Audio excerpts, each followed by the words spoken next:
నా జీవితంలో చాలా ఎలక్షన్స్ ఫేస్ చేస్తే కానీ వేవ్ కనపడేది, వ్యతిరేకత కనపడేది.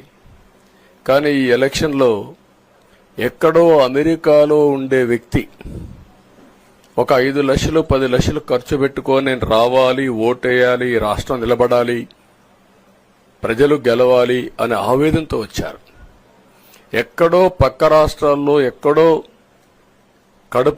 కడుపు నిండడం కోసం కూలి పనులకైనటువంటి వ్యక్తులు, పాచి పనులు చేసుకునే వ్యక్తులు సొంత డబ్బులు పెట్టుకొని నేరుగా ఇక్కడ రైల్వే స్టేషన్లో చూస్తే, బస్టాండ్లో చూస్తే భోజనం కూడా ప్యాక్ చేసుకొని తీసుకొచ్చి ఇక్కడ భోంచేసి ఓటేసే పరిస్థితికి వచ్చారు. ఈ కమిట్మెంట్ ని ఏ విధంగా వర్ణించాలో నాకైతే అర్థం కాదు. ఏ విధంగా వాళ్ళని అభినందించాలో కూడా అర్థం కాని పరిస్థితి. అనేక ఎన్నికల్లో అనేక అనుభూతులు చూశాం. కానీ మేము అన్ని ఎన్నికల కంటే ఇది ఒక తెలుగుదేశం పార్టీ చరిత్రలో, ఆంధ్రప్రదేశ్ రాష్ట్ర ప్రజల చరిత్రలో సువర్ణాక్షరాలతో లిఖించదగ్గ ఎన్నిక. ఇది ఒక హిస్టారికల్ ఎన్నిక.